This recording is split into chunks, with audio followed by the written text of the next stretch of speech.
What happens when a powerful black CEO, quietly sitting in a first-class seat she rightfully owns, is suddenly told to get up because she doesn't look like she belongs?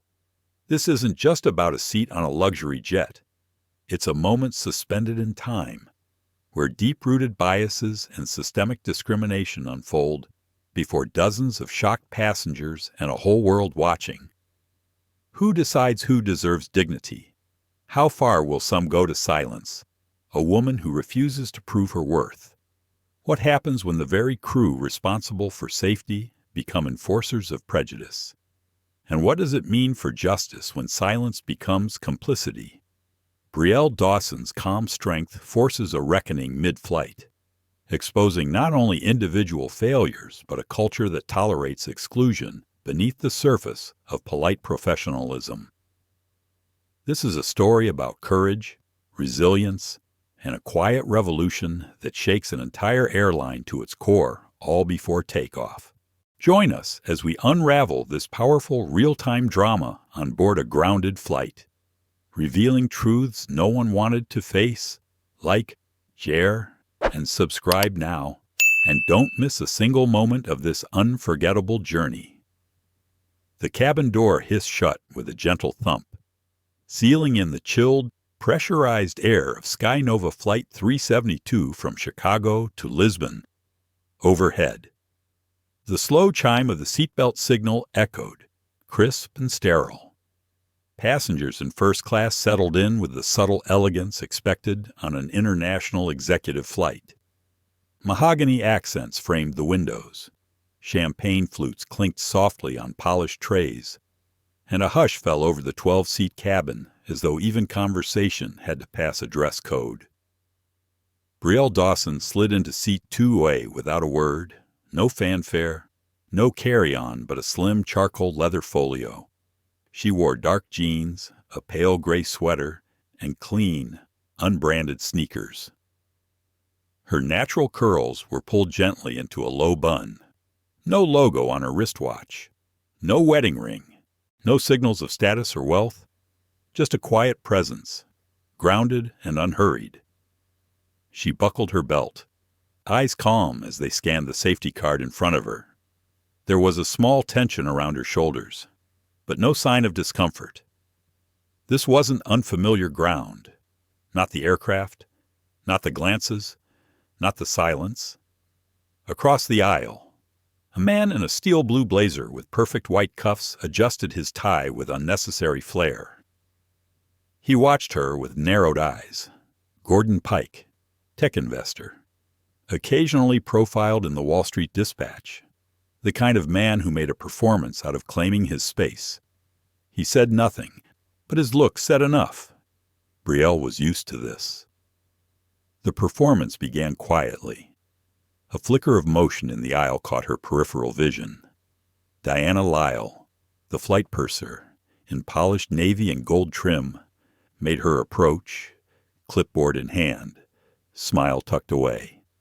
Not rude, not warm, just official.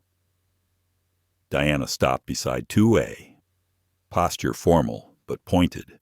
"Excuse me," she said, tone measured. "Can I see your boarding pass?" Brielle turned to her slowly, not startled. Her voice was soft but steady. "Is there a problem?" Diana hesitated, then glanced toward Gordon, who was now blatantly listening, along with several others pretending not to. One woman in 3C stiffened. A man in 1B lowered his newspaper, just slightly. "It's standard procedure," Diana replied, shifting her weight. "We've had a few last-minute upgrades today, and I need to verify everyone is in the correct seat." Brielle's brows lifted a fraction. "I see." She reached into her folio slowly and pulled out her boarding slip. Diana glanced at it just long enough to read the name, not long enough to process. Her lips pursed. "This ticket says Dawson." "Brielle Dawson." "There must be a mistake." "You're in seat 2A. I am." Diana's voice lowered slightly, just enough to carry without seeming confrontational. "Ms. Dawson, are you flying on standby?" The words dropped like a pin in a glass room. Brielle met Diana's eyes without blinking. No. Diana's eyes flicked toward the manifest. This seat is typically reserved for premium executive guests. You weren't scanned in through the express check-in lane. Brielle remained still, her hands folded over the boarding slip, her posture composed. I boarded normally. Gordon chuckled under his breath, loud enough to be heard. She doesn't exactly look like the express lane type. Diana didn't correct him. Instead, she took a half step back. I'll need to speak to our crew lead. She didn't wait for a reply. As Diana walked away, the atmosphere in the cabin shifted subtly, not dramatically, not violently, just enough for discomfort to ripple through the seating rows. Eyes wandered. Some glanced and quickly looked away. Others held their gaze as if watching a scene play out on a stage. A flight attendant named Lindsay stepped into the aisle, glancing toward 2A. She leaned toward Diana and whispered, I don't think she's on the premium manifest. You sure she came in through Gate C? Standard board? No flag on the name. Did anyone verify her at the gate? I don't know. They didn't know, but they decided. Brielle sat still, breathing slowly, gaze steady on the window now. Outside, the tarmac shimmered in the morning light, planes taxiing toward invisible destinations. Inside, her silence became its own act of resistance. She could have spoken, could have called someone, but not yet. This was a theater she had seen before. The lead officer of onboard security, Victor Rhodes, appeared at the front of the cabin, tall, square jaw, walkie clipped to his collar. He didn't speak yet, just observed the scene unfolding. His eyes met Diana's. She gave a small nod. He nodded back, almost imperceptibly. The signal was clear.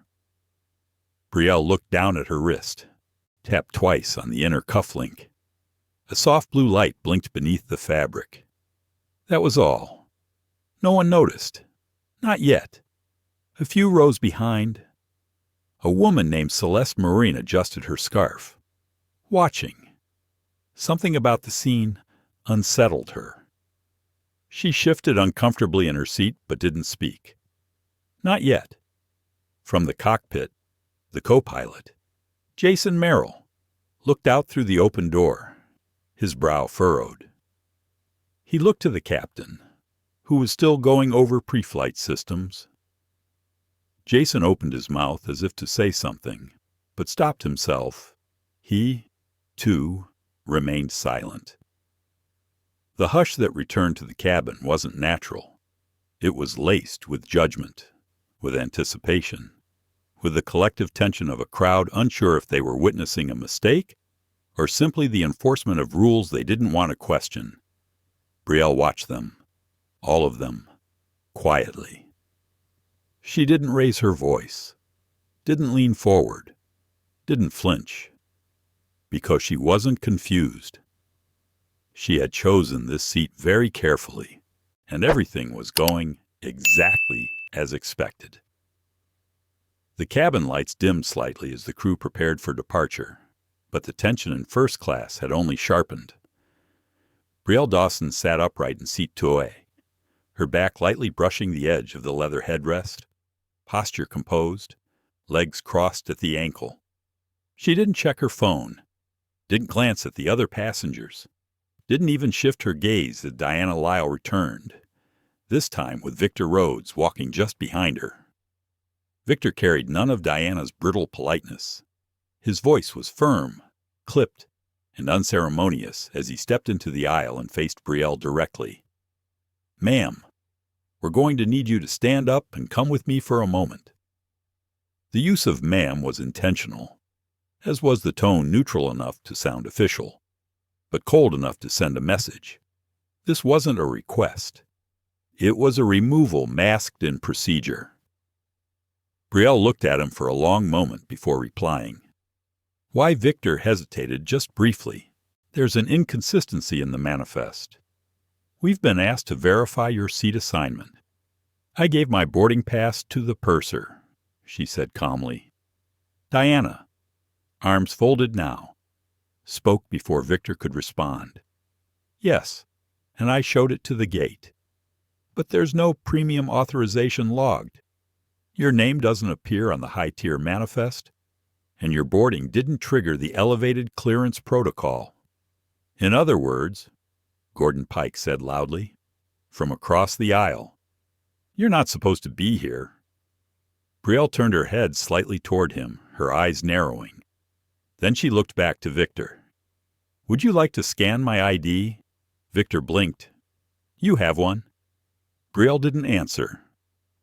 She reached into her folio, pulled out a slim black card, and extended it toward him. Victor took it, inserted it into his tablet scanner, and waited. The device buzzed once, then stopped. No match, he said after a pause. System says, you're not in premium. Ms. Dawson.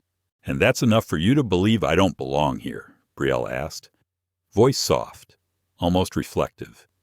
It's not about belief, Diana interjected quickly. It's policy. Brielle's gaze didn't move. Then your policy is broken. Victor shifted his weight uncomfortably. Look, ma'am, we can resolve this quietly. Just come with me to the galley. Once we confirm your information, you'll be reseated appropriately. And if I decline, Victor's jaw tightened, then I'm required to remove you from the cabin. A sharp breath came from Celeste Marie, seated 2 rows behind.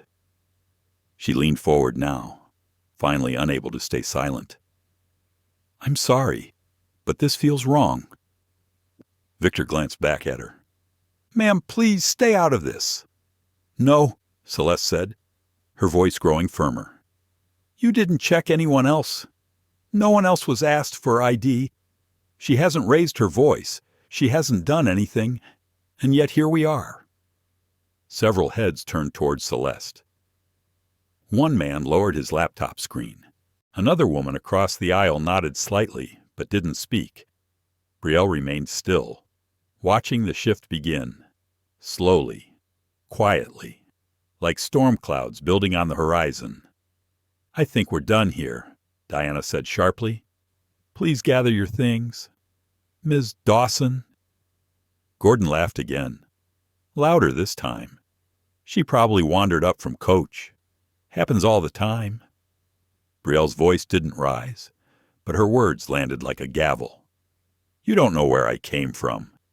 Gordon opened his mouth again, but Diana held up a hand. Enough. Victor stepped forward. Ma'am, final notice. We will escort you off this aircraft unless you comply. Brielle's hand moved slowly to her wrist. She tapped her cufflink again.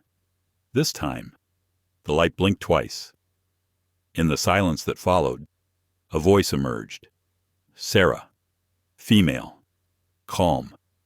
Slight British undertone. Echo protocol active. Audio capture recording. Ownership status pending verbal confirmation. Victor blinked. What is that? Friend, Brielle said. Diana's eyes narrowed. Is this a game to you? No, Brielle replied. But it seems to be one to you. Victor's device buzzed again. He looked down. A message flashed across his screen. User flagged as pending executive clearance. Investigate before escalation. He looked up, confused. I don't understand, he murmured. You're not supposed to, Brielle said. You weren't meant to question the system. Just follow it. But your system didn't expect someone like me to sit in this seat without a badge to flash. Diana's voice was sharp again. We don't treat people differently, Celeste cut in. Yes, you do. We all saw it. You didn't ask anyone else. You saw a black woman in a plain sweater and you assumed. Jason Merrill, the co-pilot, stepped out of the cockpit then. His face was tight. I need to speak. Victor turned to him. Jason, not now. Yes. Now, Jason said firmly. He looked at Brielle. You were on the manifest. I saw it. B. Dawson. 2A. I double-checked it myself before boarding. Diana froze. What Jason continued, she was listed. There was no photo, but the name matched. It was on the executive column. I didn't see it, Diana said. Eyes wide now. You skipped it, Jason said. Probably because you weren't looking for someone who looked like her. The entire cabin was hushed. Victor looked between Jason and Diana, uncertainty creeping in. Then why didn't the premium clearance flag Jason hesitated? Because she requested stealth boarding. That caught even Brielle by surprise. Jason cleared his throat. Only a handful of people have access to that. CEO-level passengers. Security discretion requested in advance. Victor looked back at Brielle. Are you saying? But before she could answer, Sarah's voice returned, this time through Victor's tablet. Verification complete. Brielle Dawson, Chief Executive Officer of Dawson Syntropy Systems, primary shareholder of SkyNova Aviation, manifest override authorized. Silence. No one moved. Gordon's mouth was open slightly, like a man catching rain he hadn't expected. Diana's face drained of color. She opened her mouth, then closed it. Victor took a small step back. Brielle didn't move. Not yet. She let the moment breathe. Let them all feel it. Because this had never been about a boarding pass. It had been about a mirror, and she had just held it up to all of them. The sound of the engine spinning up outside the aircraft faded beneath the sudden hush inside the cabin. No one moved. No one blinked. It was the kind of silence that didn't feel calm but dense, like the aftermath of something crashing even if nothing had physically fallen. Brielle Dawson remained seated in 2A, legs still crossed, her hands resting lightly on the leather folio in her lap. The glow from the cabin lighting cast a soft sheen on the back of her sweater. She hadn't raised her voice once. She hadn't stood. She hadn't made a single demand, and yet she now sat as the still point of a room that had unraveled around her. Sarah's voice still echoed faintly in Victor Rhodes's tablet, hanging in the air like a verdict delivered in slow motion. Chief Executive Officer, primary shareholder, override authorized. Jason Merrill stood in the aisle just beside Victor, his mouth still half open. He looked like someone who had just remembered the end to a nightmare he'd tried to forget. Diana Lyle had taken a step back, the clipboard in her hand now a useless weight. Her face was blank, but her eyes were wide. A careful observer would see not only surprise, but something more dangerous, panic. Not the kind that made people scream, but the kind that made them scramble to cover their tracks. Gordon Pike had leaned back in his seat now. The arrogant smirk that had stretched across his lips minutes before had vanished. His hand tapped lightly on the armrest, knuckles pale. Celeste Moraine looked between the crew and Brielle. There was no shock on her face, just a kind of quiet sadness. The kind that said, I knew it. The kind that had lived through moments like this one, just without a microphone or an audience. Victor cleared his throat, finally finding his voice. Miss Dawson, I wasn't aware. Brielle turned her head, slowly. Her voice was even. You didn't need to be aware. You only needed to be decent. Victor nodded, once. He looked down at the tablet in his hands, now a screen of confirmation he hadn't asked for. Jason took a half step back toward the cockpit, but not before giving Brielle a respectful glance. Not apologetic, just acknowledging. The silence continued to stretch.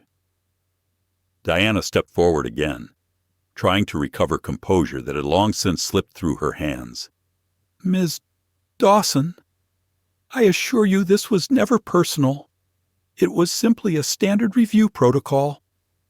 We follow our procedures very carefully, especially with international flights. Brielle didn't flinch. Is that so? Diana straightened.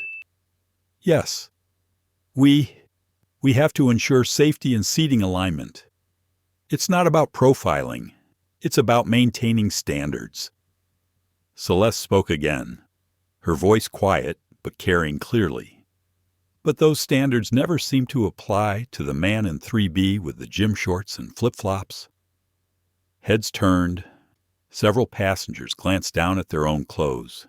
A few shifted awkwardly in their seats. Gordon scoffed, trying to recapture the room. Maybe she's just playing this angle for attention. You know how it is these days. One viral clip, and suddenly everyone's a hero. Brielle's head turned to him fully now. For the first time since she sat down, she addressed him directly. You're not a man used to being corrected, are you? Gordon blinked, caught off guard. But here's the thing, she continued, voice like quiet steel. This moment, it was never about you, but you've made sure it includes you now. Gordon said nothing. Brielle turned back to Diana. You didn't ask for ID. You asked for justification. There's a difference. Jason shifted again, clearly uncomfortable. His voice came softer this time. There's something else. All eyes turned toward him. When I reviewed the manifest this morning, I noticed something strange. A new code added to our seating protocol. It flags passengers for additional review based on appearance markers. Victor looked up sharply. What markers Jason swallowed?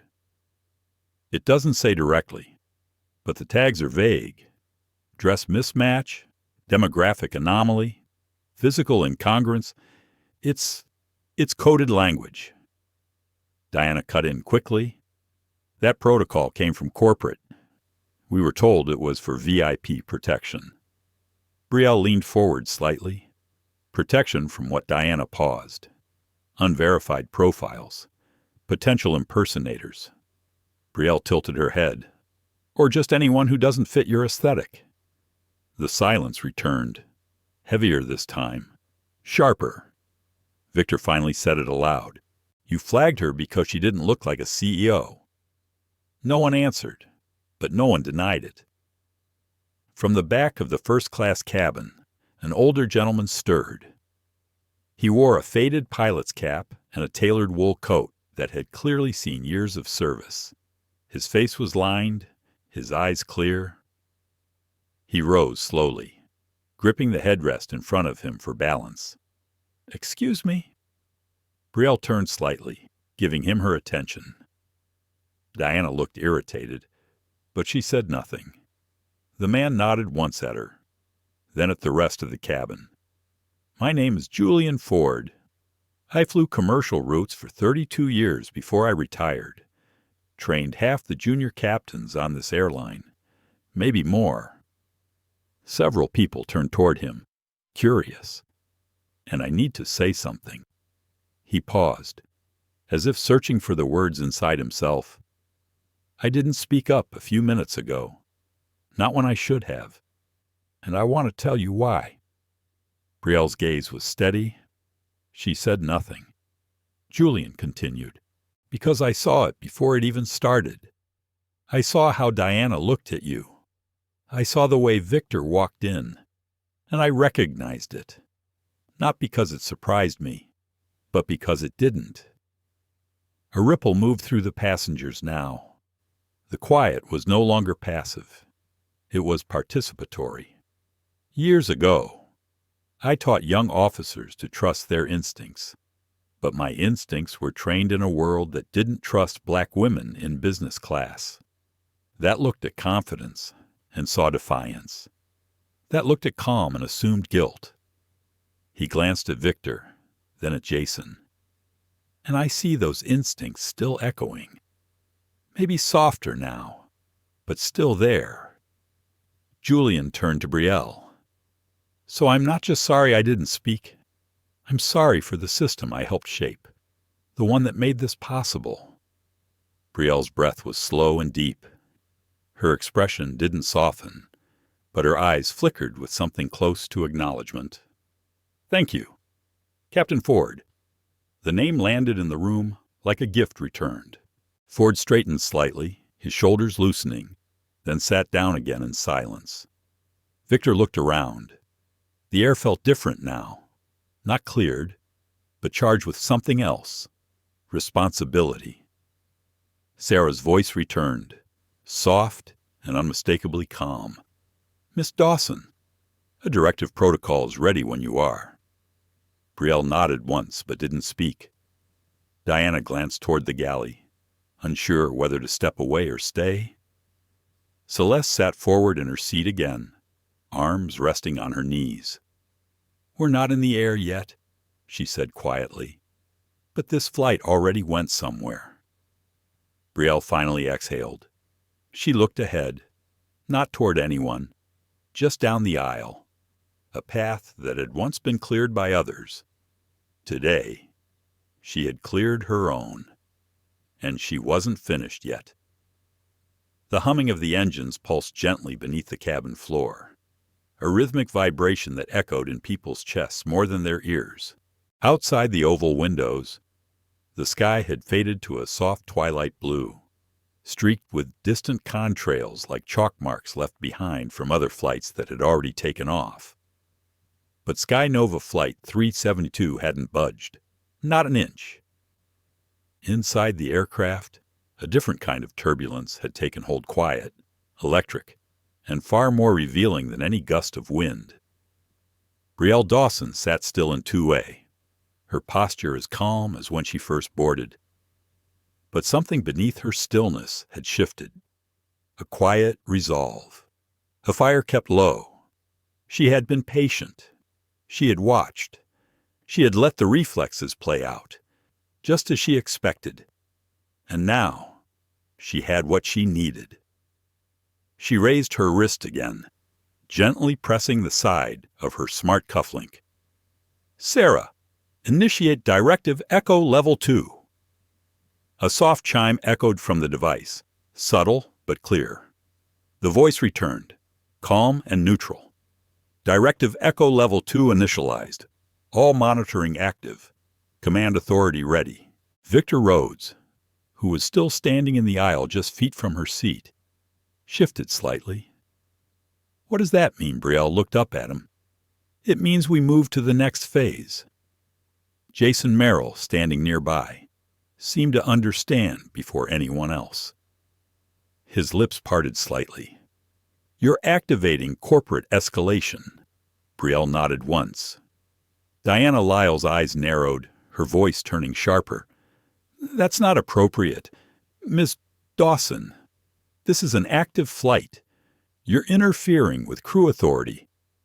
I'm correcting it, Brielle replied. Her voice wasn't raised. It never had to be. It simply settled into the room and stayed there. Diana tried again, this time with forced authority. We have procedures. If there's a grievance, it's to be filed through post-flight escalation, not mid-cabin, not mid-air. We're not mid-air, Brielle said, not even looking at her. We're grounded. And this moment isn't a grievance. It's an investigation. Victor's walkie crackled softly on his chest, but he didn't respond to it. His gaze remained locked on Brielle's face, uncertain now, torn between duty and something deeper, a creeping realization that he might be standing on the wrong side of something much larger than cabin readiness. Sarah's voice returned through Brielle's cufflink, audible now to anyone nearby. Miss Dawson, would you like to begin issuing decisions? Not yet, Brielle said softly. She turned toward the rest of the first-class cabin. 12 seats in total, 9 of them occupied. A handful of people looked away as her eyes passed over them. Others met her gaze and held it, unsure whether they were witnesses, participants, or something more complicated. Celeste Marine sat straight now, her expression composed but alert, as though she'd finally recognized the magnitude of the moment unfolding around her. Beside her, a younger man with headphones quietly removed them, no longer pretending not to hear. Jason glanced toward the cockpit door, then looked back at Brielle. "You knew this would happen, didn't you?" Brielle looked at him for a long moment before answering. "I hoped it wouldn't, but I planned in case it did." Jason swallowed, then nodded slowly. Diana crossed her arms. "What exactly is the point of all this? You want an apology, is that it?" "No, you want us fired." "That's not where this started," Brielle replied, "but it may be where it ends." Diana stepped forward. "You're overstepping. This isn't your flight." Brielle finally turned toward her fully. "This entire fleet exists because of my company's software. The contracts that built SkyNova's biometric boarding systems, the efficiency protocols, the AI crew monitors, they were developed by Dawson's Syntropy Systems. My company, my work. I didn't just buy a seat on this aircraft. I helped architect the very system you used to justify pushing me out of it." Diana said nothing, but the silence around her was not the same as before. It no longer protected her. Victor's voice came quieter now. "Why didn't you just say that when we asked?" "Because you didn't ask. You assumed." Brielle turned her attention back to the cabin. "You asked me to explain myself to a room that had already made up its mind. You were prepared to remove me not because I broke protocol, but because I didn't fit the picture in your head. And that's the most dangerous kind of authority when it stops being curious and starts becoming certain." Jason ran a hand through his hair, visibly uncomfortable now. Diana tried one last time, her voice tighter. "We were trying to keep the flight secure." "From who?" Brielle asked. Miss Celeste finally spoke again. "This isn't about security. It's about reflex." That one word reflex settled like dust on polished wood, suddenly visible, unavoidable. Sarah's voice returned once more. "Miss Dawson, system reports confirmed that no passenger but you was asked to verify premium credentials. Would you like to review the comparative logs?" "Not yet," Brielle said. Julian Ford, the retired pilot, cleared his throat again from the back row. His voice carried less confession now, more clarity. "What she's saying matters, and we all know it, whether we say it out loud or not." Victor rubbed the back of his neck. He looked at Diana, who avoided his eyes, then to Jason, then to Brielle. "What happens next?" Brielle leaned back slightly, her voice calm. "That depends on you." Victor nodded slowly, almost as if he already knew the answer. He took a half-step backward, his stance no longer one of enforcement, but quiet resignation. Brielle turned toward the front of the cabin. Her eyes settled on the exit door, still sealed, still waiting for clearance. She didn't look at it long. Instead, she lifted her cufflink again and tapped it once more. "Sarah, prepare the directive. Begin with a formal statement." Sarah's voice responded, now louder, audible to all 12 passengers and the crew. "Directive Executive Override. SkyNova Protocol Authority authorized by Brielle Dawson, Primary Systems Architect and Stakeholder." Gordon Pike sat up straighter now, visibly uneasy. "You're serious?" Brielle didn't answer. She didn't need to. Sarah continued. "All crew actions in the past 40 minutes have been logged and cross-referenced with behavioral patterning software. Racial bias alert index exceeds operational limits, suggesting immediate corrective measures." The words hit the cabin with more force than shouting ever could. Diana stood frozen. Her clipboard hung useless in her hand. Her mouth opened as if to object, but no sound came out. Jason took one careful step back and lowered his gaze. Victor looked down at his shoes. Sarah's voice softened. "Awaiting command. Miss Dawson." Brielle glanced once more around the cabin. The atmosphere was still no longer tense, but waiting, like the moment between lightning and thunder. She didn't speak yet.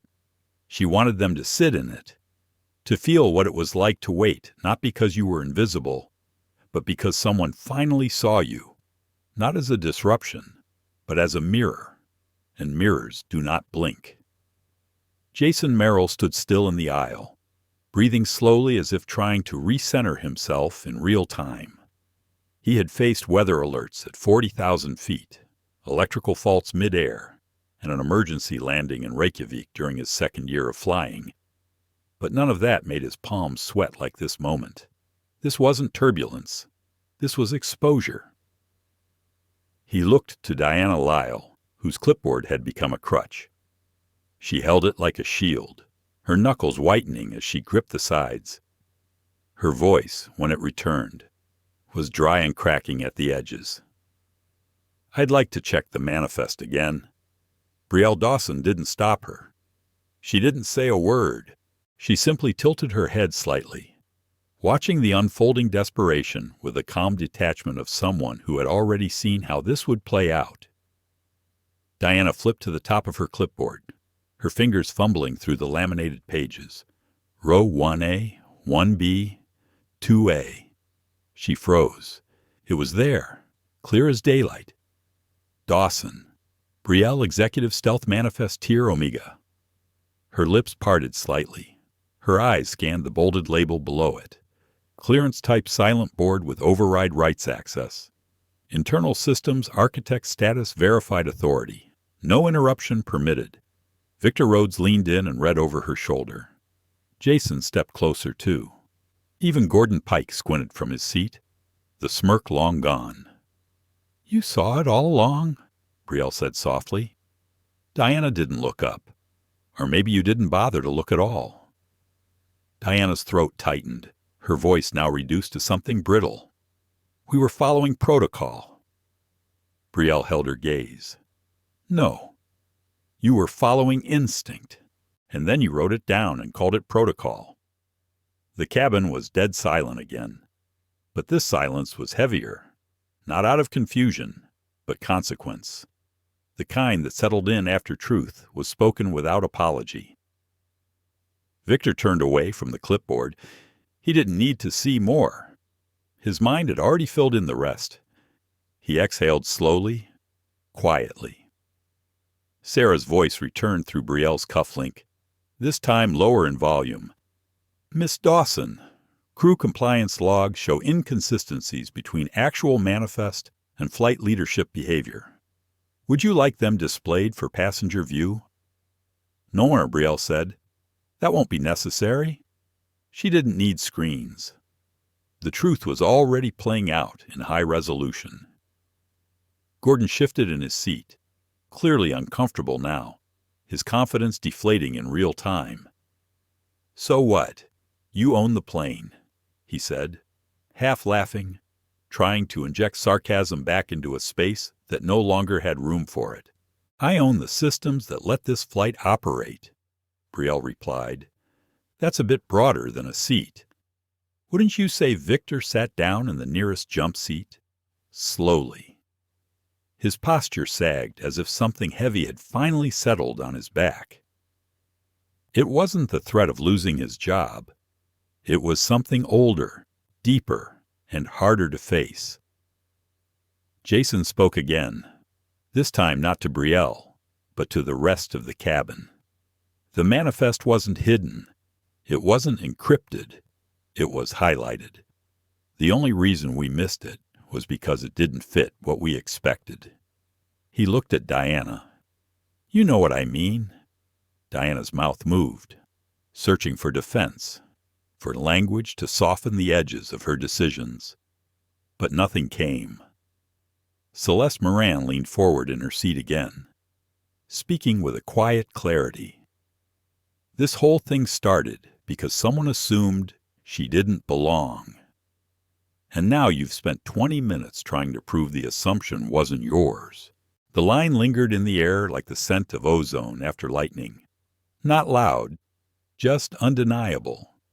From across the aisle, an older woman with silver hair, seated quietly in 1F, finally spoke for the first time. My grandson interned for Brielle's company last summer. He said it changed how he sees the world. Said the CEO walked the floor with interns, didn't wear a name tag, and listened more than she spoke. She looked at Brielle. He told me he'd never met anyone more human. Brielle offered a small, genuine nod. Not a smile, not a performance, just a moment of connection. "Thank you," she said. The woman nodded back, her voice softer now. "I watched them try to reduce you to a seat. But it was never about a seat. It was about permission." Jason stepped forward again. "We were taught to prioritize indicators, clothing, demeanor, boarding class. We used the phrase passenger presentation. But we were never taught how to question what we're really looking at." Brielle finally stood, not abruptly, not theatrically. She stood the way trees do in strong wind firm, steady, grounded. She turned to face the rest of the cabin, her voice low but unshakably clear.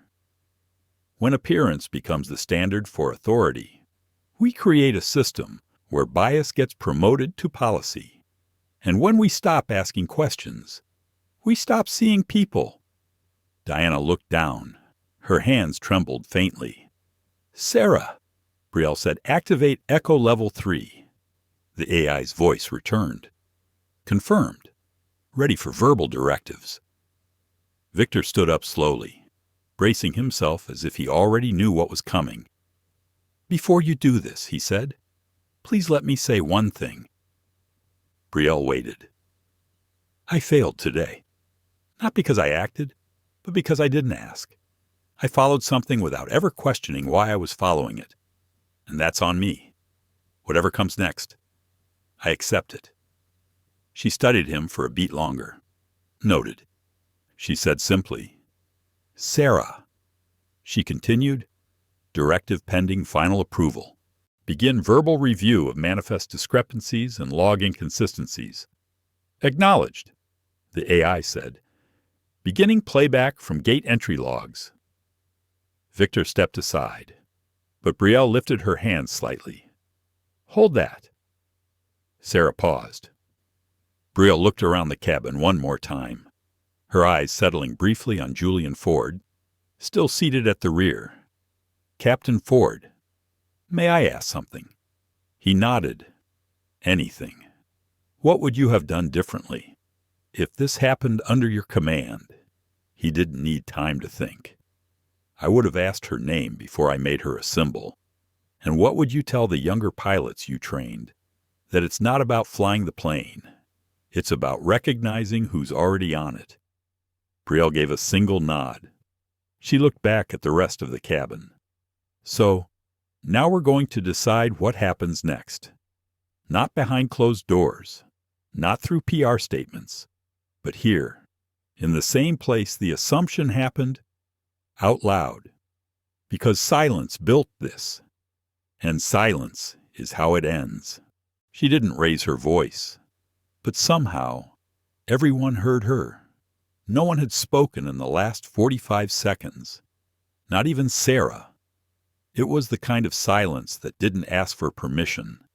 It hovered, heavy and electric, settling over the aisle like fog inside a cathedral. The first-class cabin of SkyNova Flight 372 had transformed from a place of privilege into a tribunal of reckoning, not by decree, but by truth. Brielle Dawson stood beside seat 2A, her frame poised in quiet certainty. She hadn't moved far, just enough to make space for discomfort, for acknowledgement, for what would come next. Jason Merrill shifted from one foot to the other, his eyes downcast, arms crossed loosely as if trying to contain the weight of everything he hadn't said sooner. Victor Rhodes leaned against the wall by the galley, his security badge no longer sitting like power on his chest, but like a symbol he didn't feel entitled to anymore. Diana Lyle was the only one still trying to hold her ground, though it was crumbling beneath her feet. "We all make assumptions," she said, her voice barely above a whisper. No one argued.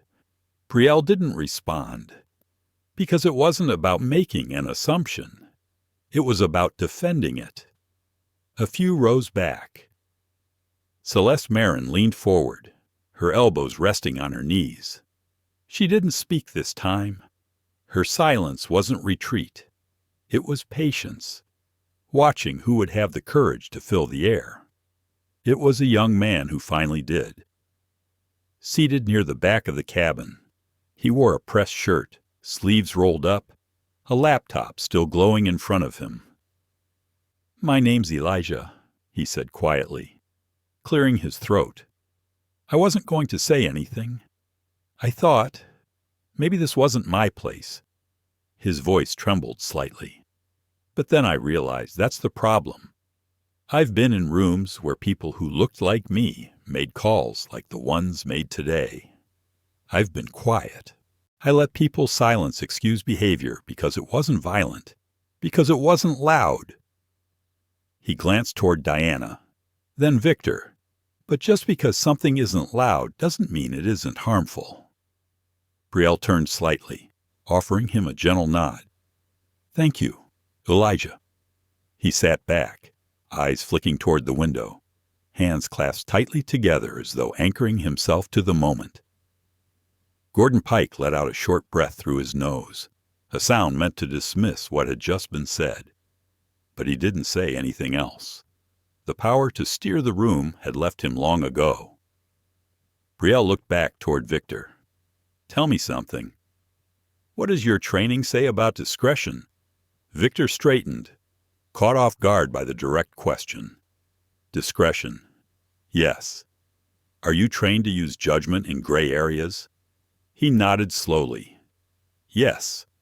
For passenger conduct, threat assessment, seating conflicts, there's flexibility. And how often do you use that discretion on passengers who look like me?" Victor didn't answer right away. "Not often," he said finally. "Why?" "Because I don't need to," he replied, then immediately flinched at his own words. Brielle's tone remained even. "You don't need to." What I meant is he stopped. Let the silence say it for him. It meant what it meant. Jason stepped forward then, gently, tentatively. "Brielle," he said, "you didn't have to say anything. You could have pressed charges quietly later, or issued an executive complaint, or had us all handled through legal departments, but you chose to let us walk into our own mistake." "I didn't let you," she said. "I simply didn't interrupt you." Jason looked down. A new voice entered the space, then quiet. Feminine, steady. From the back of the cabin, a woman in her early 60s stood slowly, her gray curls tucked under a soft silk scarf, her coat folded over her arm. "My name is Maxine Price. I'm a retired attorney, civil rights focus." She paused to let that land. "What's happening here isn't just about one seat or one mistake. It's about patterns, the kind that embed themselves in systems and call themselves standard." She looked at Brielle. "You held up a mirror today, and some of us didn't like what we saw." Brielle offered a soft nod of thanks. Maxine's gaze swept the cabin. "But whether we like it or not, this is how we begin again. Not through silence, through exposure." She sat back down, her words still echoing in the quiet. Brielle turned toward Sarah. "Please confirm log analysis of all passenger interactions since gateboarding." Sarah's voice responded, smooth and clipped. "Confirmed." 87% of crew interactions with Miss Dawson were deviation-based. No comparable deviation logs registered for any other passenger in first class. Jason closed his eyes briefly. Victor exhaled. Diana stared at the floor. Brielle wasn't angry. She wasn't triumphant. She was deliberate, and that made her presence feel even heavier. She turned to Diana. Finally, if you had looked at the manifest first, none of this would have happened. You didn't. That's human. But when you doubled down and called it policy, it became systemic. Diana's voice came small now. What do you want me to say? I don't want you to say anything, Brielle said. I want you to see it. Julian Ford, seated quietly near the galley, nodded slowly. She doesn't need you to explain. She needs you to understand that this is where the line breaks. Not in a press release, not in a meeting. Right here, right now. The air felt charged again, but this time, not with resistance, with readiness. Victor stepped forward once more. Miss Dawson, I want you to know I'm ready to step aside, not because I was caught, but because I see it now. And I don't want to carry this into another flight. Brielle studied him. You don't need to step aside yet. Victor blinked. You need to stay long enough to help dismantle it. He swallowed hard. Yes. Understood. She turned toward Jason. You saw the mistake. You chose to speak. He nodded, a trace of shame still clinging to his eyes. You hesitated, she added, but you still did it. That matters. Jason took a breath. Thank you. Brielle took her seat again. But now, no one saw her as a passenger. They saw her as what she truly was, the axis around which the truth had turned. She looked toward the front of the cabin. Sarah, please prepare passenger notification for the delay. Use human voice. Tell them what happened. Sarah's tone shifted slightly, more natural now. Good evening.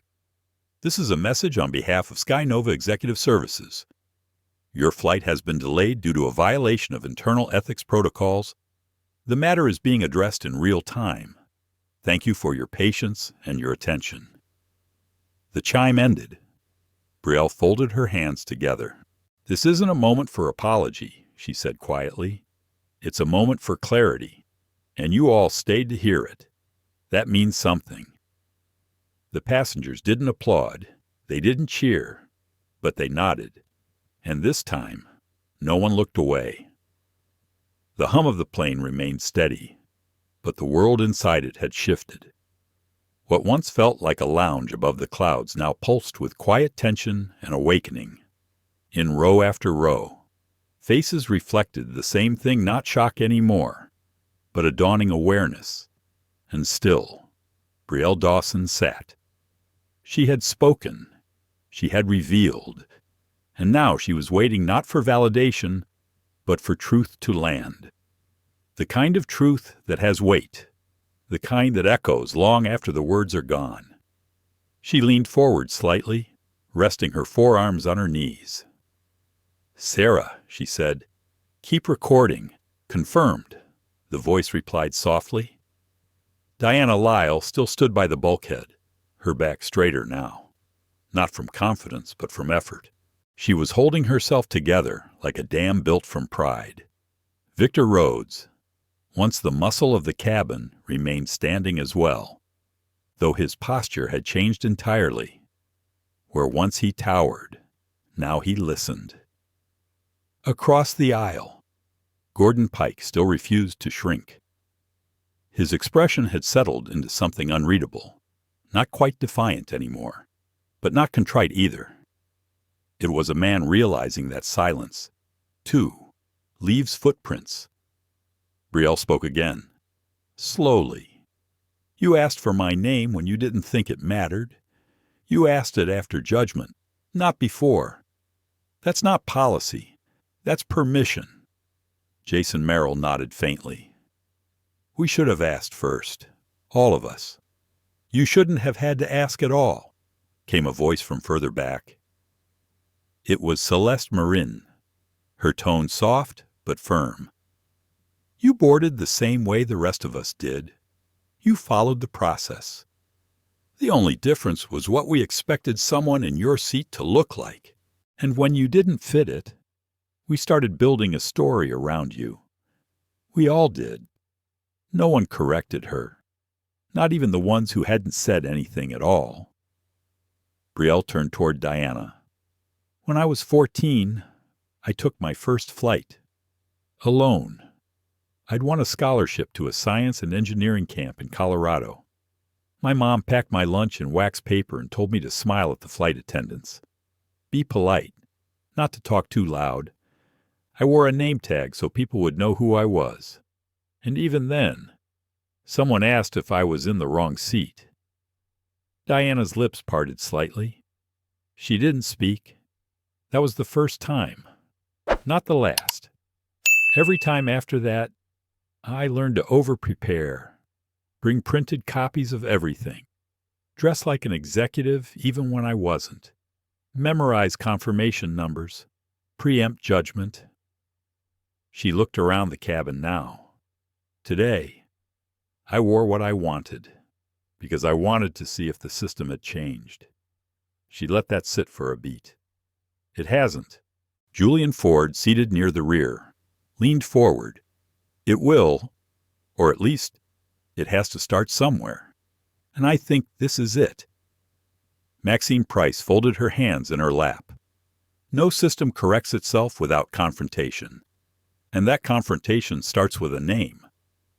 She nodded once toward Brielle, and yours just echoed a little louder than most. Gordon Pike scoffed softly. Not loud, but enough. You really think this changes anything? These people, they'll forget this before we land. The world's too busy for a lesson in manners. Brielle turned to him. Her voice was like glass, not sharp, but clear and impossible to ignore. It's not about manners. It's about recognition. And it's not for them to forget. It's for me to remember that I didn't shrink when I was asked to disappear. Gordon said nothing, for the first time. His shoulders sank back into his seat, not in anger, but in resignation. Jason took a step forward. You changed how this flight will operate forever. That's not symbolic. It's real. Brielle turned to him. And you? He blinked. What about me? Will you carry this forward? Or will it fade the next time the cockpit closes and you're behind the controls? Jason swallowed. I'll carry it. Not because I was embarrassed today, but because I should have known better. Victor cleared his throat. Miss Dawson, if you choose to proceed with formal terminations, I'll accept it. But I'd ask if there's a way to learn from this. Not just disappear because of it. I want that chance. Brielle studied him. Learning begins with accountability. Yes, he said. It does. And action? Yes. She turned back toward her seat. Then you'll help lead what comes next. But not under the same job title. Not under the same assumptions. You'll be placed under internal audit. You'll work under someone who'll teach you what your training forgot. Victor nodded once. There was no resistance in his posture now. Only humility. Sarah, Brielle said gently. Log reassignment recommendation. Begin restructure. Logged, Sarah replied. Diana shifted. And me, Brielle turned to her. I don't think you're a bad person. Diana. But intention isn't the same as impact, and silence isn't the same as neutrality. You weren't silent. You were loud in all the ways that make silence dangerous. Diana's mouth opened to respond, then closed again. Her hands dropped to her sides. Sarah, Brielle said quietly, begin removal protocol. Flight purser Diana Lyle. Effective immediately. Logged and processed.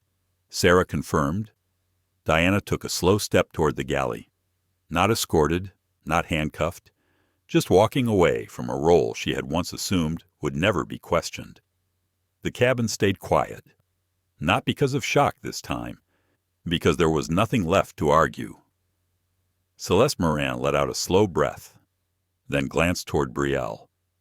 "You're rewriting a playbook in real time." "No," Brielle said. "I'm tearing it up." Julian smiled faintly at that. Maxine Price spoke again, calm and observant. "This is what it looks like when someone knows exactly who they are and refuses to make themselves smaller for anyone's comfort." The plane still hadn't taken off, but somehow everyone on board understood that they had already arrived at a place they weren't expecting, a place where truth was not just spoken, but heard, where a name wasn't questioned, but remembered, where power wasn't raised, but revealed. Brielle sat down again, quietly, and for the first time since boarding, she rested her back fully against the seat. Victor walked back to his station, slower this time, but more upright in a different way. Jason stepped into the cockpit, but left the door open. Maxine turned her gaze out the window and smiled softly. And Gordon. He sat in silence, his arms crossed not in defiance, but perhaps for the first time. In reflection, Brielle closed her eyes, not to retreat, but to reset, because the next step was not punishment, it was transformation, and she would not miss it. The gentle clicking of the air vents filled the space where voices had fallen silent. The temperature in the first-class cabin hadn't changed, but something else had cooled. The illusion of certainty, the comfort of assuming authority without accountability. Diana Lyle had disappeared into the rear galley. No dramatic exit, no words of protest, just quiet retreat. What she had once delivered with icy efficiency was now undone by the weight of her own assumptions. Brielle Dawson remained seated, eyes steady on the aisle. Her fingers rested lightly on the armrest, neither tense nor idle. Everything about her presence now felt deliberate. Each breath she took felt like a statement, each glance a reminder that authority doesn't always need to shout. Victor Rhodes had returned to his previous station, his badge still clipped to his chest, but no longer a symbol of dominance. Now, it felt more like an admission, a tag that said, "I was part of it." Jason Merrill stood beside the cockpit door, one hand resting on the edge of the wall, not moving, watching. The co-pilot had always seen the world from 36,000 feet, but this view was closer, rawer, more human, and it made him feel something he hadn't felt in years. Small. Brielle turned toward the center of the cabin. "Sarah, status check. All active passengers logged. Crew change in process. Monitoring protocol running. Ethics compliance report drafting in background. Would you like a real-time summary?" "Yes," Brielle said. Sarah's voice came calmly, her cadence even, as if narrating a case study rather than an unfolding reckoning. 32 compliance errors registered in less than 18 minutes. 17 instances of selective scrutiny. 9 deviations from manifest alignment protocol. 6 unverified verbal commands issued without cross-check. Maxine Price closed her eyes at the words. Across the aisle, Celeste Marine leaned back, one hand covering her mouth. Neither woman needed a translation. They understood that what they were hearing wasn't just a data report. It was the sound of a pattern made visible. Jason let out a breath through his nose, sharp and shameful. Brielle spoke gently. "Sarah, what was the stated justification for initial confrontation? Passenger identified as non-aligned with premium visual indicators. Entry channel flagged due to standard attire and non-recognized boarding behavior." Celeste whispered it aloud, as if translating it for herself. non-recognized boarding behavior. Julian Ford chuckled softly, a tired sound. They coded bias and called it vigilance. Maxine turned toward Jason. Did you know this protocol existed? Jason hesitated. I'd seen new codes added recently, but I didn't look closely. I trusted they were vetted. Brielle looked at him sharply. Not out of cruelty, but clarity. You trusted because it didn't affect you. Jason nodded slowly. Yes. Victor stepped forward, something surfacing in his posture. A confession he hadn't voiced. I didn't just follow it, I enforced it. He looked toward Brielle. 3 weeks ago, we got a new checklist. From Diana, it looked official. Said we were supposed to ensure cabin standard integrity. No one questioned it. Brielle waited. It included a section for passenger congruence. We were told to flag people who didn't fit certain markers. Not officially about race or class, just phrased as visual incongruence, presentation conflict, and entry irregularity. He paused, eyes lowered. I knew what it meant. I think we all did. Gordon Pike scoffed quietly from his seat. You think passengers like me get flagged for incongruence? I wear sneakers on every flight. Victor didn't reply, because the answer was already clear. Maxine folded her hands. This isn't a one-off mistake. This was architecture, subtle and repeatable. Julian leaned forward and approved, somewhere above Diana. Someone wrote this and passed it down the line. Brielle nodded. That's exactly what I wanted to see. Gordon raised an eyebrow. You wanted to be profiled, Nutsy, Brielle said, looking at him. I wanted to see if the system had changed. Spoiler alert. It hadn't. Gordon blinked. He had no comeback this time. Jason walked toward Brielle, his steps slow but resolute. I've been in this industry for 9 years. First as a flight engineer, then a co-pilot. I know how things are designed. And I know that once something enters policy, it becomes invisible. He looked at her, honestly. Thank you for making it visible again. She nodded. But visibility isn't the goal. Accountability is. Jason turned to Sarah. Can you confirm who authorized the checklist changes? Sarah paused. Directive originated from internal onboarding server, flagged as Lyle. Deauthorization with co-signature from internal HR proxy. Victor turned to Brielle. And that means Diana pushed it, and someone in human resources approved it. Brielle said nothing, because the system had spoken for itself. Julian stood now, slow but deliberate. There was a time when I would have defended the system. Said it worked 95% of the time, but 5% of exclusion still breaks trust, Maxine added softly. And sometimes, the people who fall into that 5% hold more integrity than everyone else on the roster. Celeste looked across the aisle. So what happens next? Brielle took a slow breath. Sarah, issue internal request to legal and compliance. Begin immediate review of protocol origin, chain of custody, and HR complicity, processing. Sarah confirmed. Also, notify executive board.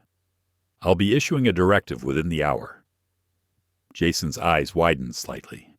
You're taking it that far. Brielle looked at him. I'm not the one taking it anywhere. They are. I'm just not letting them stay hidden while they do it. Victor's voice came again, more grounded now. If there's a way forward, I'd like to be part of it. You will be, she replied. You're going to help deconstruct what you helped maintain.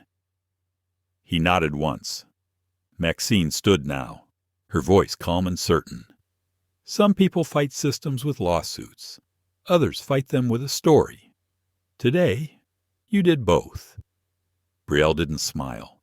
She just nodded once, not because she wanted praise, but because someone had understood the point. This wasn't a scene she wanted to go viral. It was a virus she wanted to isolate. And what she'd found wasn't an error in the system. It was the system. The passengers sat in stunned quiet, each of them now caught in the aftershock of a truth no longer deniable. And Brielle Dawson. She sat in 2A, right where she had started. But now, no one questioned why she was there. Not because she had explained it, but because the truth had arrived ahead of her voice. And truth, once seated, does not ask to be moved. The plane hadn't lifted off the runway, but the altitude inside the cabin was shifting. It wasn't pressure from the engines or airspeed. It was the kind that came when perception lifted and clarity replaced assumption. Brielle Dawson sat quietly in her seat. Her eyes now turned toward the window, though her reflection in the glass seemed more present than the view outside. Her silence wasn't passive. It was active. It was what happens when someone has carried the weight of being questioned for so long that even stillness becomes a stance. Jason Merrill remained by the cockpit, no longer pacing. His face held the look of someone who had just walked through a fog and was now seeing what had always been there, not through another person's lens, but for himself, and that view couldn't be unseen.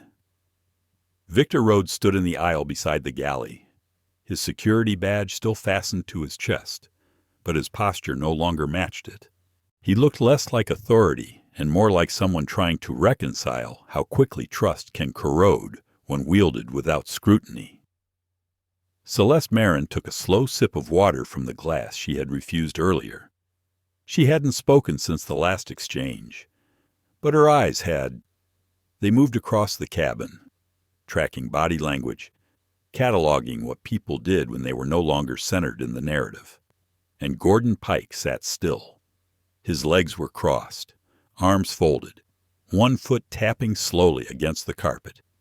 His arrogance had drained into something quieter, defensiveness tinged with discomfort, not because he was being confronted, but because he was no longer being ignored. Brielle turned back toward the aisle, her voice quiet but intentional.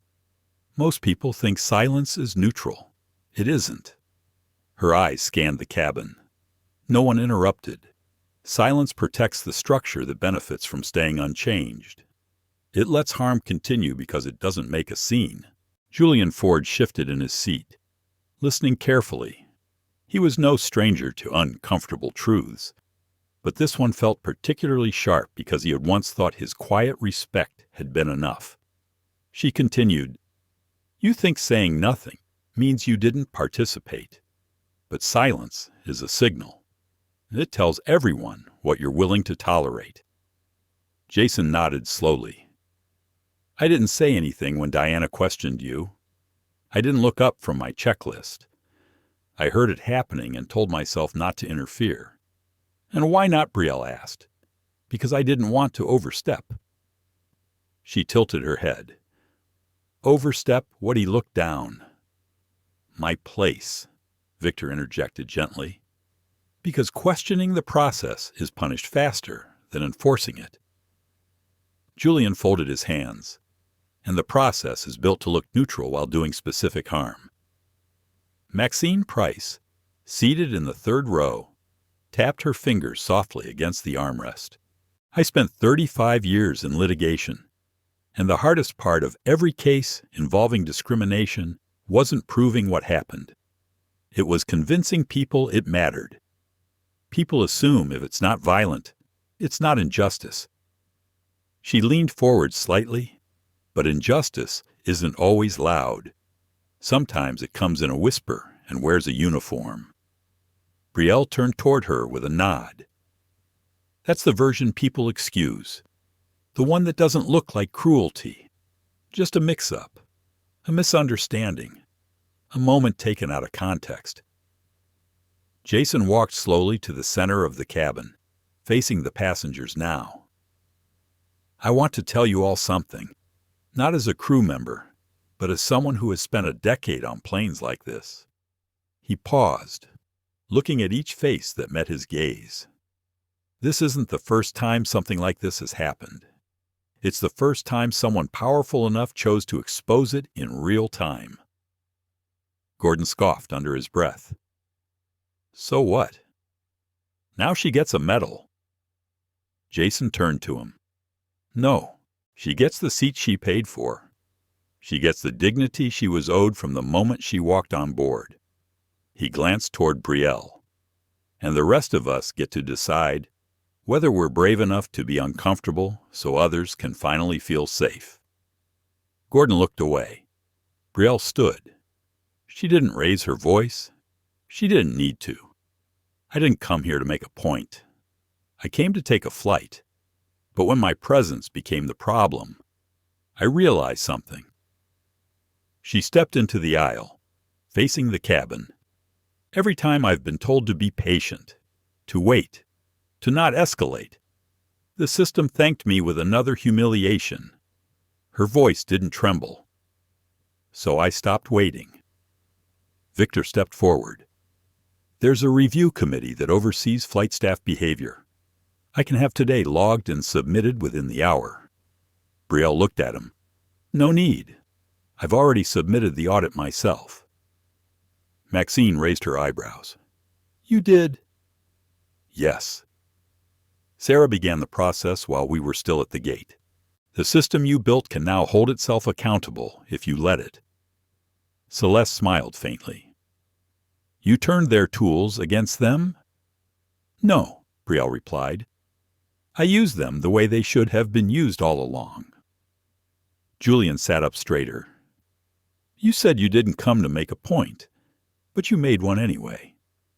She nodded, because sometimes the point makes itself when the right people stop letting it pass. Jason looked around the cabin, then up toward the cockpit. I need to confirm something. He disappeared inside. A few seconds later, his voice returned this time through the intercom. This is your first officer speaking. We are awaiting final clearance before takeoff. However, I want to be transparent with our passengers. Due to an internal compliance review in progress, this flight has been delayed by executive decision, and I fully support that decision. A ripple moved through the cabin. He continued, It is our responsibility to uphold not just safety, but integrity, and I believe that begins now. We thank you for your patience and for bearing witness to what accountability can look like. The speaker clicked off. Brielle exhaled slowly. Julian turned to her. You grounded a flight with your silence? No, Brielle said, correcting him gently. I grounded a flight with the truth. Victor took out his tablet and began typing. What are you doing? Brielle asked. Requesting a restructuring audit for SkyNova's crew conduct protocols. He looked up. I'm using my silence to write something louder this time. Maxine smiled. That's how change begins. Not in the shouting, in the rewriting.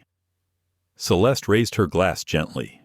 To rewriting, Jason stepped back into the cabin. To accountability, he added, and for the first time since Brielle had stepped on board, the cabin filled not with tension, but with something quieter. Resolve. No one cheered, no one clapped, they just nodded. And in that nod, everything shifted. The plane's engines were quiet, but the emotional undercurrent inside the cabin was louder than ever. No one was checking their watches anymore. No one complained about the delay. They sat with it, that unusual, uncomfortable stillness. The stillness that comes after illusions fall and before new truths can be fully absorbed. Brielle Dawson had not raised her voice. She hadn't pointed fingers. And yet, everyone in that cabin now understood what power looked like when it chose stillness over spectacle. She stood once again, but not to move. This time, it was to face the people. This wasn't an interruption of your flight, she began gently. This was an exposure of a pattern, one I've experienced more times than I care to count. Maxine Price gave her a soft, knowing nod from across the aisle. I was always told I was overreacting or imagining things, that maybe it wasn't about race. Maybe it was a misunderstanding. Brielle paused, then turned toward Victor and Jason. But how do you misinterpret someone questioning if you belong in a seat you paid for? Jason's lips pressed together, his eyes clouded with guilt. Victor lowered his gaze. Brielle walked slowly up the aisle. Not grandstanding, just walking through the space that had once rejected her, claiming it without needing to declare it. I built my company from a garage with one laptop and a second-hand desk. I've walked into meetings where I was assumed to be the assistant. I've led boardrooms where I was called sweetheart by people seeking funding. She looked at Gordon Pike, and every time I've been told I needed to prove my worth. That's the price of access. Gordon opened his mouth as if to say something, but no words came. You don't have to hate someone to harm them. You just have to keep accepting systems that do it for you. That line hung in the air like fog on glass, Maxine murmured. That's it. That's the entire thesis. Jason moved to the cockpit door and leaned against the wall, arms folded. The passengers were no longer just watching. They were witnessing. Julian Ford stood slowly, bracing himself on the seat back in front of him. When I started flying, men in my class used to say things like, "You only get one shot to prove you're capable." I thought it was about being excellent, but now I see it was about conformity. We were all proving ourselves worthy of a system that was never neutral. Celeste added quietly, and if we were lucky, we passed unnoticed. That was considered success. Brielle looked toward her, her eyes soft. We deserve more than to go unnoticed. We deserve to belong. She turned her attention back to the flight crew area. Sarah, status on HR acknowledgement. Sarah replied in a steady tone. Executive Compliance Office has received your directive. Full review underway. You are authorized to issue conditional personnel suspensions and systemic audits. Victor took a step forward, cautious but steady. Miss Dawson, if I may, I know I failed today. I didn't just follow protocol, I reinforced it. But I want to be better.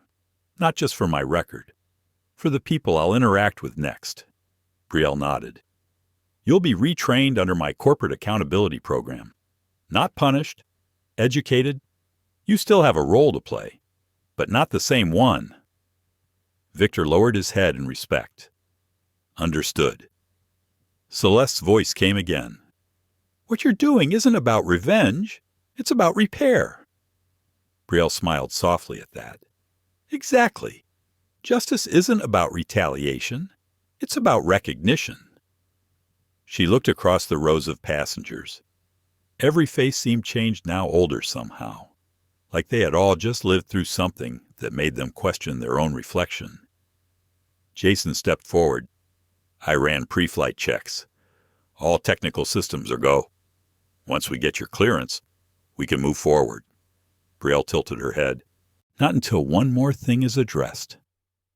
She turned toward Gordon Pike. You were the first to speak against me. Not because you had facts, but because you had comfort. And my presence made you uncomfortable. Gordon shifted in his seat, but didn't speak. I don't expect you to apologize, but I do expect you to sit with the knowledge that you were wrong and loud about it. He looked at her, the fight gone from his eyes. I was wrong, he said quietly. It wasn't theatrical. It wasn't dramatic. But it was real. Thank you, Brielle said, and that was the end of it. Maxine turned toward Brielle. I've seen a lot of courtrooms. I've watched judges fold under pressure. And I've watched guilty men walk free because their crime wasn't loud enough. She smiled gently. But today, I saw something I rarely see." "What's that?" Brielle asked. "A woman who refused to perform pain for the sake of being believed." Julian nodded. "You stood in it, quietly, and the whole system trembled." A subtle chime sounded from Sarah. "Executive Legal has confirmed transition oversight. Audit officers will meet flight upon landing. Ethics training for entire staff has been greenlit." Brielle took a deep breath. "Then let's fly." Jason nodded, stepping into the cockpit. A moment later, his voice came through the intercom again. "Ladies and gentlemen, thank you for your patience. Flight 472 is now cleared for departure. We'll be moving shortly." The tone wasn't the same as before. It carried weight, reverence, the kind reserved for moments that divide time into before and after. Passengers reached for seat belts. The clicks weren't just functional, they sounded like small promises. To pay attention next time, to speak sooner. The plane pushed back from the gate. Brielle returned to her seat and looked out the window again. The tarmac was still the same, but the world around her had changed. Not because she forced it, because she revealed it. And what's revealed cannot be unseen. The jet surged forward on the runway, its wheels humming over concrete as the cabin tilted with momentum. The takeoff felt different now, not because of speed or sound, but because of what had lifted long before the aircraft did fear. Silence, the need to shrink. As the plane ascended, rows of passengers sat buckled in, but their thoughts were flying elsewhere. Not one person reached for a phone. No one flipped open a tray table. They were present, inside themselves, reflecting on a flight that had already changed direction before ever leaving the ground. In seat 2A, Brielle Dawson closed her eyes for the first time in hours, not to escape, but to rest. Her mind, however, remained alert beneath her stillness. The emotional toll of the morning hadn't passed. It had simply been redirected into motion. A soft voice interrupted her thoughts. "Excuse me, Ms." Dawson Brielle opened her eyes and turned. It was Elijah, the teenage boy who'd spoken earlier. His oversized hoodie looked even larger now, like he was shrinking into it, but his eyes held something brave. "Yes, I just wanted to say thank you for how you handled everything, for not yelling or being cruel. You stayed calm even when they weren't." Brielle gave a small smile. "Thank you for speaking up. I noticed." He nodded, then hesitated. "Can I ask you something?" "Sure." "Were you scared?" Brielle paused, then leaned in slightly. "Yes, not in the way people usually mean, but scared that if I didn't say something now, I'd regret it later, that I'd be one more person who let it slide, and scared that nothing would change." Elijah nodded, absorbing every word. "But it did change," he whispered. Brielle looked at him gently. "That's because of people like you, people who see what's happening and choose not to stay quiet." He smiled, not proudly, but in that quiet way that says, "I'll carry this with me." He returned to his seat. Brielle's gaze followed him. The boy who could have said nothing but chose not to. Across the aisle. Maxine Price glanced out the window, her fingers laced together on her lap. She hadn't said much since takeoff, but her mind was clearly active. Every so often, she would nod gently to herself, as if writing something silently into the ledger of her memory. Celeste Moran pulled out a notepad and began jotting down something in elegant cursive. When Brielle glanced at her, Celeste explained without being asked. Just a few lines, a reflection. "I don't want to forget how this felt." What did it feel like? Celeste smiled faintly, like being held accountable by grace. Jason Merrill stepped out of the cockpit once the plane stabilized in the sky. His uniform was crisp, but he no longer wore it like a badge. It now looked like a commitment, one he hadn't fully honored before, but one he intended to from now on. "May I speak with you?" "Of course," Brielle said. Jason lowered his voice. "Before today, I thought professionalism meant staying out of it, letting processes run. But I've realized that's just another word for avoidance." Brielle tilted her head slightly. "And now I know leadership means stepping into the mess, not pretending it doesn't exist." He looked out across the cabin. "Whatever you decide after this flight about us, about the airline, I just want you to know I'm not afraid to look anymore." She nodded. It was enough. A soft ping echoed through the cabin. The seatbelt light dimmed. Passengers began moving gently, adjusting, whispering, but it wasn't chatter. It was thought. It was people making room inside themselves for something they hadn't held before. Julian Ford shifted and stood, making his way to Brielle, his hands clasped behind his back. "You know, I've flown nearly 2 million miles in my life. That's a lot of sky, a lot of airports. I used to think I'd seen it all." He smiled gently. "Turns out I was just watching, not seeing." Brielle smiled back. "There's a difference, a big one." He glanced at the window. "The sky looks different today." "That's not the sky," Brielle replied. "That's you." He nodded slowly and returned to his seat. A voice came from row 4. It was Gordon Pike. "Can I say something?" Brielle didn't answer right away. She studied his face, looking not for apology, but for understanding. His tone didn't carry defiance anymore. She nodded once. "Speak." Gordon cleared his throat. His hands clasped together tightly. "I was raised to think success looked a certain way, spoke a certain way, dressed a certain way. I thought I was being observant when I questioned you earlier. I realize now I was being conditioned." "And what will you do with that realization?" Brielle asked calmly. He didn't answer right away. "I'll start unlearning it, and teaching my kids something different." "That's a start," Brielle said softly. The cabin fell into another stretch of quiet. But it wasn't awkward. It was reflective. A silence that wasn't avoidance, but consideration. Jason returned to the cockpit. Victor Rhodes, seated near the galley now without his security lanyard, opened his tablet and quietly began a training module on equity and bias. No one had asked him to. No one told him it would redeem him. But he did it anyway. Across the aisle. Celeste tore out the page she'd been writing on and passed it to Brielle. "You should keep this." Brielle unfolded the paper. The handwriting was elegant, curving gently across the page.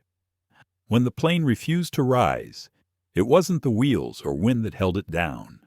It was the weight of silence. Until a woman stood not to scream, but to be seen. And that's when we began to fly. Brielle blinked, gently folded the page, and placed it in her journal. "Thank you." Celeste smiled, eyes warm. "No, thank you." The aircraft soared at cruising altitude. But inside, it felt like something deeper had lifted. Not just injustice or ignorance, but the belief that nothing could be done about it. Brielle leaned back and let her breath settle. There were still decisions to make, still calls to issue, still consequences to deliver. But in this moment, she allowed herself one thing she hadn't yet. Relief. Not that it had happened, but that she had not let it pass. The plane cruised steadily above the clouds. The cabin bathed in the soft glow of late afternoon sunlight filtering through oval windows.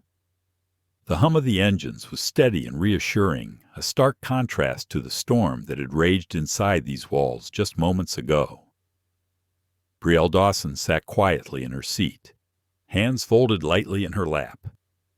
She was calm, but not because the battle was over, because the first steps toward change had been taken, and now the work awaited. Across the aisle, passengers adjusted their seats, eyes meeting hers with a mixture of respect, gratitude, and something else, hope. The cabin had become more than a space for travel. It was a crucible where truth had burned away pretense, leaving something raw but real behind. Jason Merrill reappeared from the cockpit with a nod, signaling all was clear. His eyes briefly met Brielle's, silently conveying solidarity and renewed purpose. Victor Rhodes moved quietly through the cabin, checking on passengers with a gentleness that had been absent before. The badge on his chest no longer felt like armor, but a responsibility. Maxine Price leaned toward Brielle and spoke softly. "You led with dignity, not by shouting, not by spectacle, but by being unshakably yourself." Brielle smiled gently. "That was the only way I knew how." Celeste Marin handed her a folded piece of paper. Brielle unfolded it carefully. It was the reflection Celeste had written earlier, now inked with a final line. When silence no longer protects, courage becomes the wind beneath wings. Brielle looked up, her gaze sweeping the cabin. It was a room transformed not just by one woman, but by the willingness of many to confront uncomfortable truths. A voice broke the quiet. It was Elijah, the teenager. "Ms. Dawson, will this change things?" "Really?" She looked at him and saw the weight of hope and doubt mingled in his eyes. "I won't lie. Change is slow. It's hard. It requires more than one flight. But this flight matters, because today we saw what silence costs and what courage can reclaim." He nodded, understanding. Gordon Pike sat quietly now, no longer the loudest voice in the room. He caught Brielle's eye and gave a small, almost imperceptible nod. It was not a plea for forgiveness, but a recognition of truth. Brielle reached into her jacket pocket and pulled out her phone. She tapped a few commands. A message went out to SkyNova's executive offices, outlining the directives she had issued, the personnel actions underway, and the reforms to be implemented. Sarah's voice, calm and efficient, confirmed the receipt. Executive Board notified. Immediate compliance and equity audits authorized. Personnel actions in progress. Real-time monitoring activated. She pocketed the phone, eyes lingering on the cabin that had witnessed her fight. Each face held a story, some of struggle, some of solidarity, all of human complexity. A flight attendant approached carefully. "Miss Dawson, the cabin crew has been informed and will cooperate fully with your directives. The transition will begin upon landing." "Thank you," Brielle said softly. "Please let them know this is not about punishment. It's about accountability and culture." The attendant nodded, relief and respect mingling in her expression. Julian Ford stood, slowly making his way to Brielle's side. "I flew for decades, and I've never seen a flight crew face their own reflection with such honesty. That takes more courage than most of us know." Brielle reached out and shook his hand. "We owe it to those who can't speak as loudly, to those who must sit quietly and carry the weight of being unseen." Maxine Price joined them. Justice isn't an event. It's a process, one that requires constant attention and care. Brielle nodded. And today was the start, not the finish. Victor Rhodes approached quietly, standing just behind the group. "Miss Dawson, I want to be part of that process, to help rebuild what was broken, to teach what I failed to learn." She looked at him with a mixture of challenge and invitation. "Then you'll have the chance, but it begins with honesty." He nodded solemnly. "Yes, ma'am." The flight continued, the sun dipping lower. casting long shadows that stretched across the cabin floor like threads weaving a new tapestry. Brielle leaned back and closed her eyes for a moment, letting the quiet fill her. Not the quiet of resignation, but the quiet of resolve. This flight hadn't been about a seat. It had been about a system that had looked away too many times, but no longer. She opened her eyes and gazed out the window. Beyond the clouds, the sky was vast and endless. And now, so was the possibility. This story is a reminder that discrimination isn't always loud or obvious. Sometimes it hides behind quiet assumptions and unchecked authority. Brielle Dawson's unwavering calm showed us that dignity is not negotiable, and silence in the face of injustice only deepens the wound. But more than condemnation, it's a call for compassion, accountability, and real change. We hope this journey touched your heart and opened your eyes to the subtle, persistent forms of bias that still exist today. Let's honor those who stand strong, not by looking away, but by speaking out and demanding better. If this story moved you, please like, share, and subscribe to support more powerful stories that inspire justice and empathy. Together, we can build a world where respect is the baseline, not the exception. Stay tuned for our next video, where we continue to bring you real stories that challenge, uplift, and ignite change. Thank you for watching and being part of this journey.